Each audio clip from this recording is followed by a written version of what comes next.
Hello viewers, I welcome you all to the second lecture on Tuesdays with Morrie. This is the second part of the ongoing 4-part lecture series on Tuesdays with Morrie by the famous author Mitch Albom. In the previous section, I discussed the first few sessions, the first few topics which were important to understand and to get a good idea about the book. My name is Piyush Chaudhary. I welcome you all once again to this lecture. Now, what I'll be doing is I'll be taking you to the next session now in continuation to our previous lecture. So the next section is basically titled the orientation. This is the name of the section.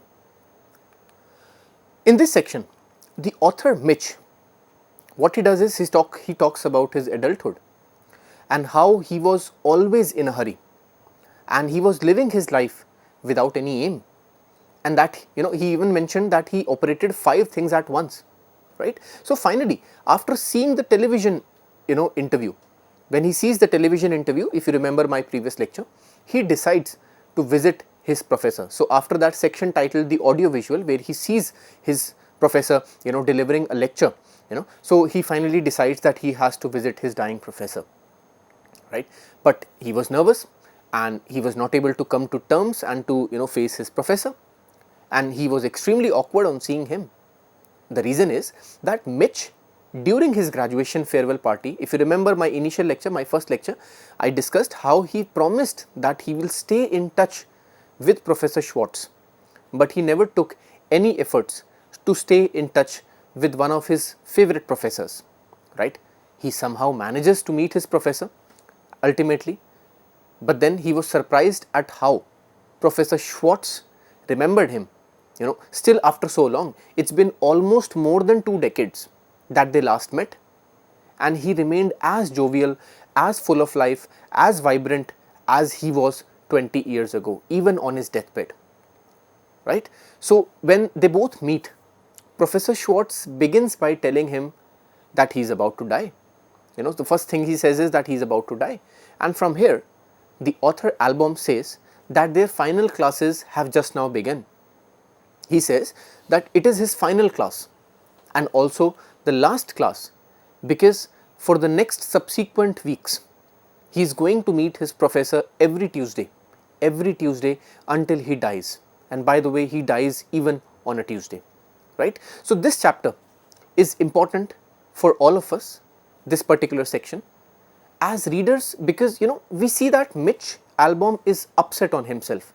And he is deeply ashamed of himself that despite being the favorite student, despite being a good student and a good friend of Professor Schwartz, he never made any efforts after his graduation to stay in touch with him, right? He is upset on himself and he is ashamed that he did not put much efforts to meet him, right? But as soon as he meets him, the warmth, the jovial nature and the happy-go-lucky nature of Professor Schwartz made him feel at ease.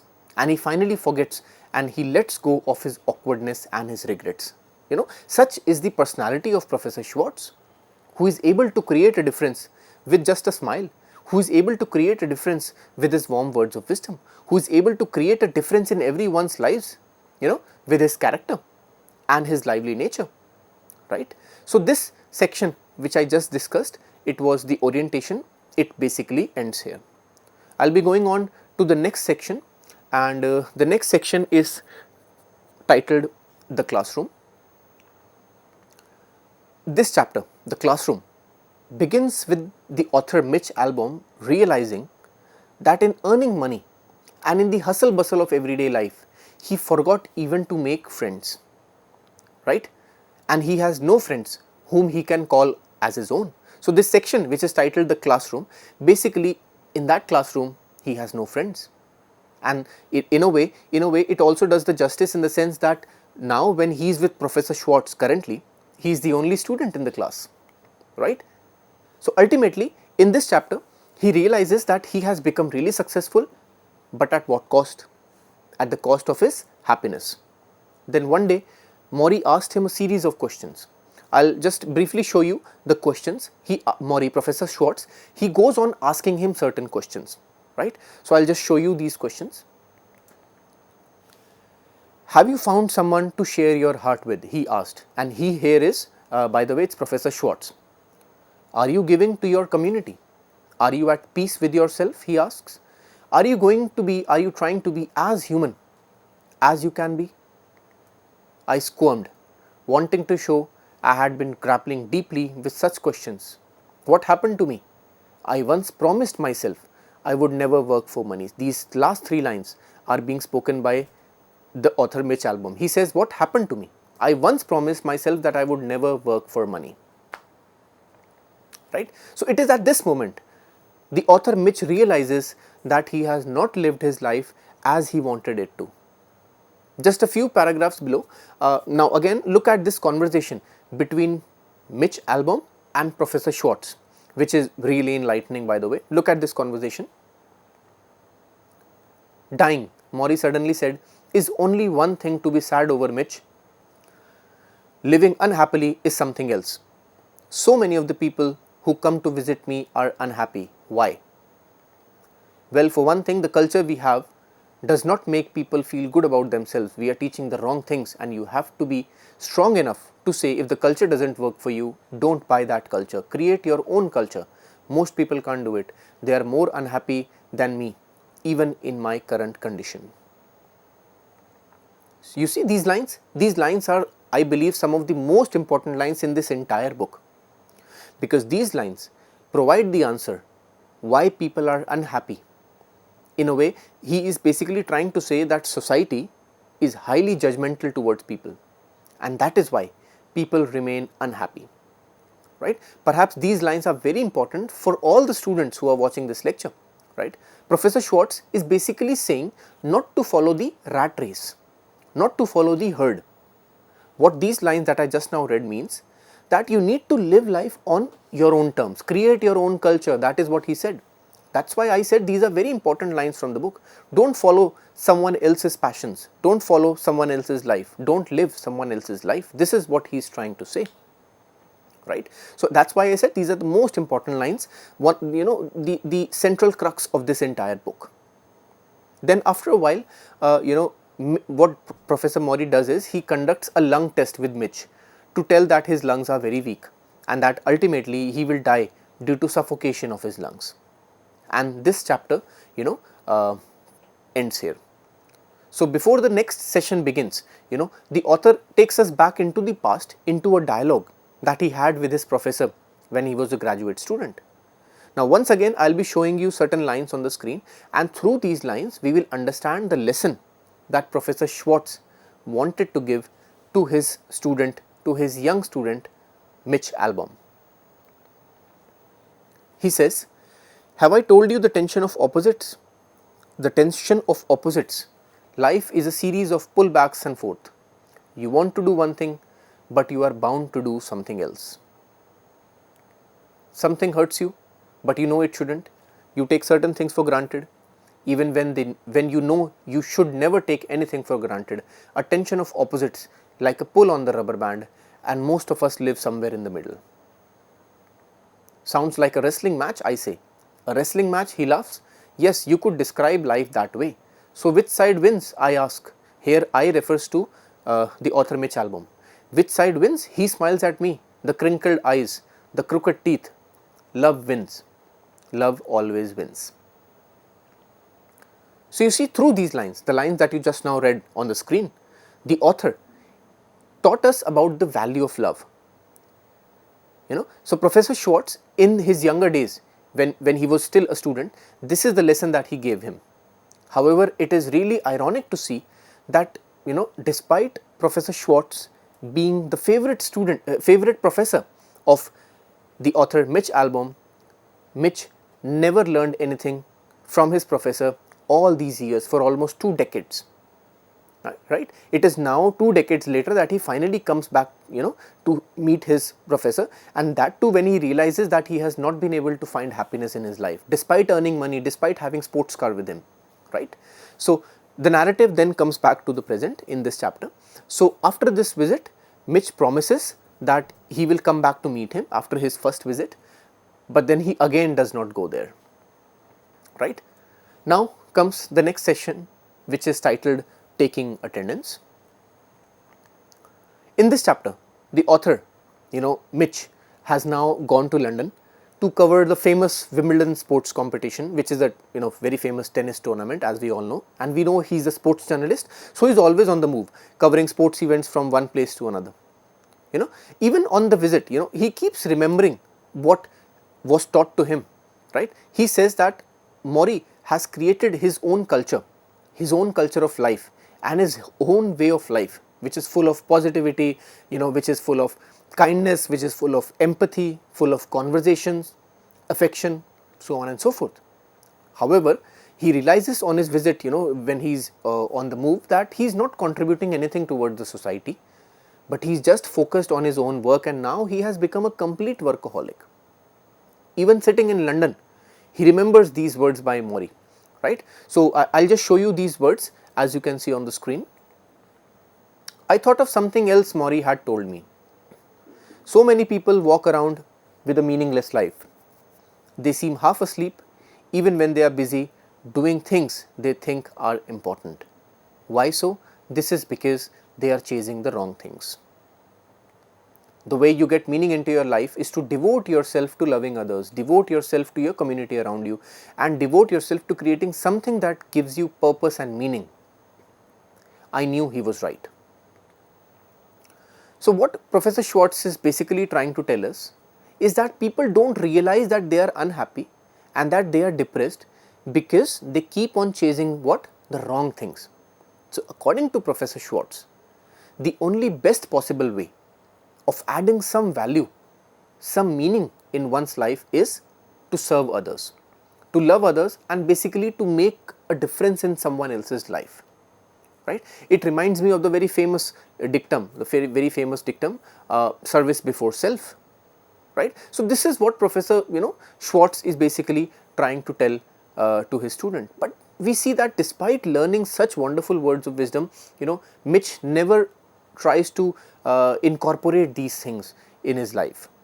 So, in this case, the professor teaches Mitch that you must devote yourself in doing something that gives you purpose, that gives you meaning, that gives your life some purpose and some meaning, and the best thing is to serve others. This is precisely what is needed in the current generation as well, when there are so many problematic things in the news all around, right? So, all the students watching this lecture, any random person watching this lecture can take home these lessons by Professor Morrie Schwartz, and that is to serve others, to make difference in someone else's life, to make some meaning in someone else's life, and that is how you make meaning in your own life. Then, after spending a good amount of time in London, he came back to America, to his home where he lives, and then he realizes once again that he has not visited his professor, and once again he realizes that he has to visit him, and finally calls him and decides to meet him on a Tuesday.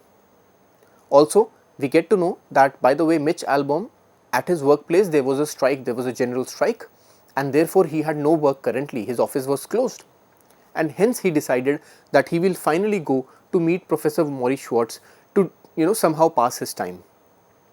What does this mean? This means that Mitch Albom avoided his professor as long as he could, despite knowing that he should visit his dying professor. Why? This is because Mitch himself is a socially, he is socially an awkward person, and he did not interact much with people.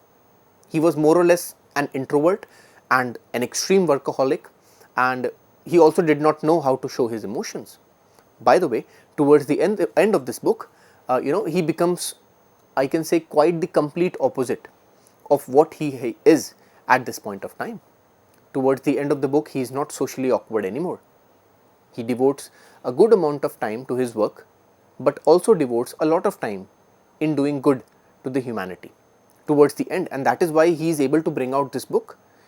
He has published this book so he can distribute these life lessons, these learnings from a wonderful professor to the whole world, right? And also towards the end of the book, we realize is that he is able to show his emotions which bring him peace, happiness, right?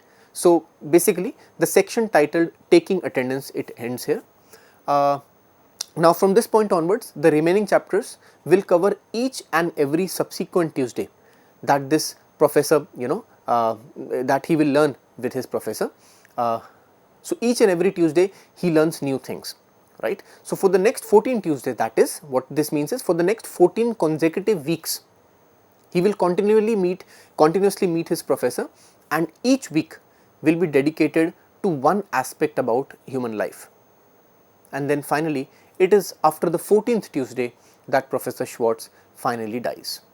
So now I will be covering the 14 Tuesdays, beginning with the first Tuesday, when they talk about the world in which they live, right? So one of the major lessons that till now we have understood is that despite being given such words of wisdom, he did not go forward, but then finally he somehow shrugs that feeling, right? And towards the end you will see Mitch Albom has completely changed. He is not crying, he never wants to cry, he never wants to show his emotions, he is not able to handle his younger brother, but then finally he is able to do that.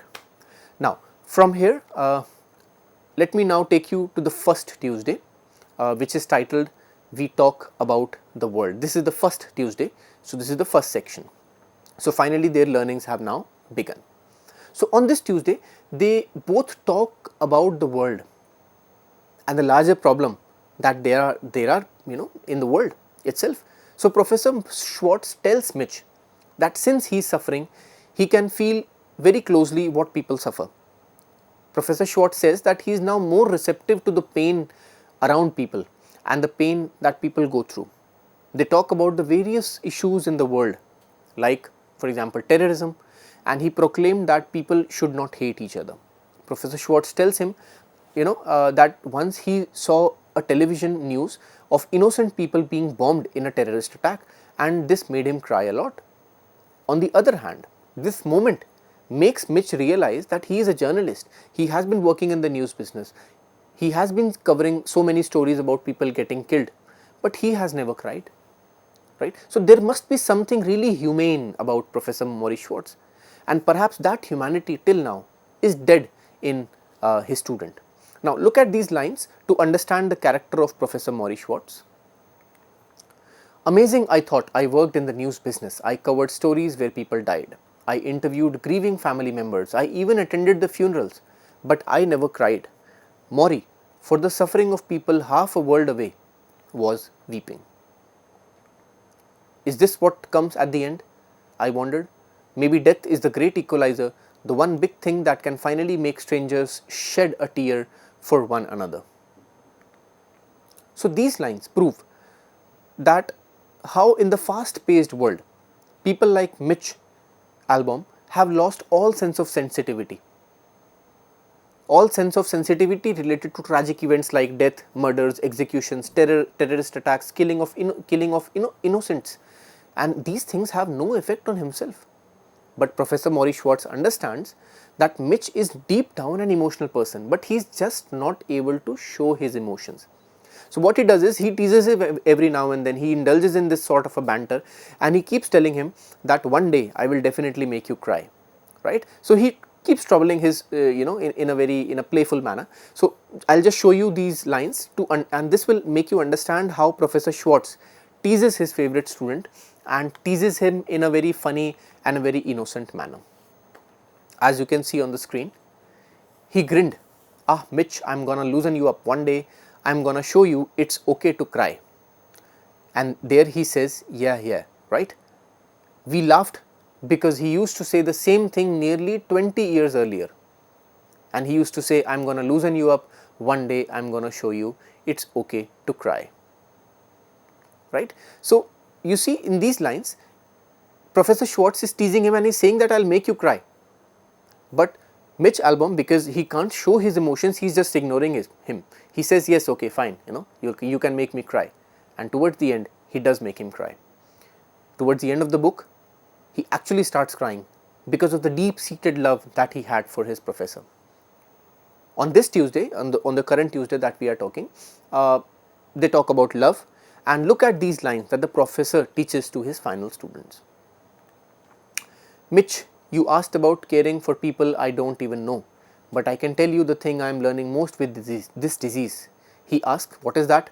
The most important thing in life is to learn how to give out love and to let love come in. His voice dropped to a whisper. Let it come in. We think we don't deserve love. We think of it, we think if we let it in, we'll become too small. But a wise man named Levin said it right. He said, love is the only rational act. And then, he goes forward, he says, love is the only rational act. I nodded like a good student and he exhaled weakly. I leaned over to give him a hug, and then, although it is not really like me, I kissed him on the cheek. I felt his weakened hands on my arms, the thin stubble of his whiskers brushing my face. Right? So, you see how in these lines that I just now read, it is quite clear that Mitch is opening up because he hugged and kissed his professor. What are these? These are signs that he is now opening up. He was more or less an introvert, someone who had emotions but did not let those emotions come up. He was so busy in the everyday hustle bustle of life and earning his money that he forgot that there are better things in life than earning money, and that is the love of a family or the service for other humans. He becomes tough, he becomes almost emotionless, but these are these are the first signs in this particular chapter on this very first Tuesday.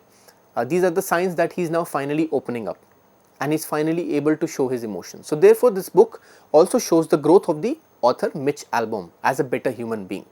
The entire book is not just a book about the lessons that he has learnt, nor it is just a book about a personal memoir, but this book also shows thirdly, the growth of the author, right? He begins to grow and develop as a character, right, from the first Tuesday itself. Then the narrative goes back into the past in the classroom when his professor was teaching Mitch in his college days, and one day Mitch did not speak much in the class, and Professor Schwartz asked him and told him that he was also like him, and he was an introvert. Then finally something really happened and he started speaking and he became an extrovert. Here we get to know that Professor Schwartz during his childhood was also like Mitch Albom, but later on he changed this entire thing, and the ball, it came a full circle when Mitch also changes himself as a character towards the end of the book. So, a true student of a true professor, right? Let me now take you to the second Tuesday, which is titled, we talk about feeling sorry for yourself. So, the first thing that we noticed in this chapter is that from the second week onward, this is the second Tuesday, Mitch is as much interested in coming to meet his dying professor as his dying professor himself, and they both start looking forward to every Tuesday when they both can meet, and when he gets to know that the strike in his company is going on to hold for some more time, he spends the amount of time with his professor. Now, coming to the very important discussion that they have on this Tuesday is about the condition of feeling sorry for oneself, for one's life condition. Right? Mitch asks his professor whether he feels sorry about himself or not, and look at these lines to understand the strength of character of Professor Morrie Schwartz and his vision of life. Very important lines, and I'll take you to the lines now. I asked Morrie if he felt sorry for himself. Sometimes in the mornings, that's when I moan. I feel around my body, I move my fingers and my hands, whatever I can still move, and I moan what I have lost. I moan the slow, insidious ways in which I am dying. But then I stop mourning. He asks, just like that? I give myself a good cry, he says, if I need it, but then I concentrate on all the good things which are still there in my life, on the people who are coming to see me, on the stories I am going to hear, on you, if it's Tuesday, because we are Tuesday people. Mitch, I don't allow myself any more self-pity than that, a little each morning, a few tears, and that's all. I thought about all the people I know who spent many of their waking hours feeling sorry for themselves, how useful it would be to put a daily limit on self-pity, just a few tearful minutes, then on with the day. And if Morrie could do it with such a horrible disease. And then Morrie says, it's horrible only if you see it that way. It's horrible to watch my body slowly wilt away to nothing. But it's also wonderful because of all the time I get to say goodbye. He smiled. Not everyone is so lucky, Professor Schwartz says. I studied him in his chair, unable to understand, to wash, to pull on his pants. Lucky? Did he really say lucky? Right? So, these lines that I just now read are extremely crucial to understand the character of Professor Morrie Schwartz. He says that he has set a daily limit on the amount of pain, self-pity that he would give to himself. At the same time, he also says that he cries every now and then, but after some time he stops mourning and he looks on to living life each day that has been given to him, and this is the strength of the mark of strength of character of Professor Schwartz. you know. So he spends a good amount of time with his friends to say goodbye, and he says that not everyone is lucky to say goodbye, because this is because we never know when we are dying, and hence we are never able to say goodbye to our friends, right. So Professor Schwartz, on the other hand, feels that at least he can say goodbye to his friends rather than just dying any random day, and that is why he organizes this living funeral.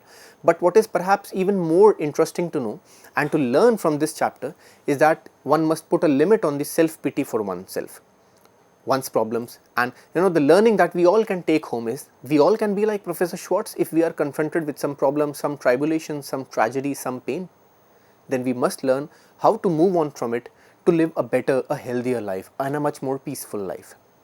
Professor Morrie had no problem in accepting his death, and if someone can accept his death so easily, then the problems that we people face on a day-to-day basis are much lesser than the pain of death, right?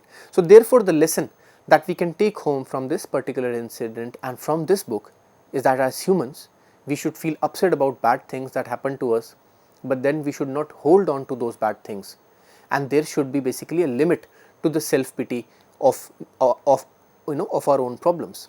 If we learn this simple formula, then we can be much better human beings, and we can be much more at peace with our own selves. This is very vital life lesson that Professor Schwartz has given to each one of us, including me, including the viewers. And hence we must learn how to deal with stress and stressful situations and difficult situations by not allowing grief to overcome our mental well-being. It is difficult indeed, and what Professor Schwartz is suggesting is indeed difficult to follow, but at least we can try, right? So this is the larger lesson that he is trying to give us. In other words, Professor Schwartz is telling us the art of letting go. We need to learn the art of letting go, right? And there must be a limit to the amount of self-pity that we can inflict on ourselves, because if there is no limit on the sorrow that we feel for ourselves, it will ultimately damage our mental health. So therefore we need to learn the art of letting go. If something is not in our control, then we should learn the art of letting it go rather than feel sorry for oneself, right? Professor Schwartz has understood that there is nothing he can do about saving himself, and that ultimately in just a few months he will die. But then he stops crying and looks forward to his day, and he believes that at least he can spend all his remaining days and say goodbye to all the people, right? So this putting limit on the amount of self-pity is very interesting, right? After this lesson, Professor Schwartz also asks Mitch to lift him up and then finally allow him to sleep.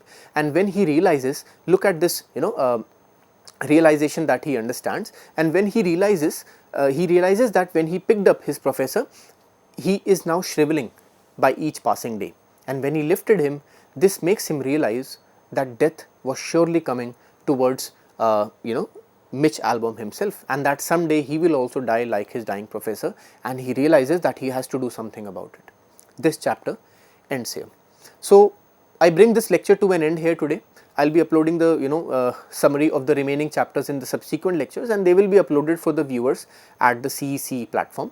I will be covering the major themes also in the next lecture. So I hope these two parts helped clear your doubts, these two lectures related to the book. Please stay tuned for more other two parts. Thank you so much for tuning in to CEC-UGC. I will see you very soon. Goodbye.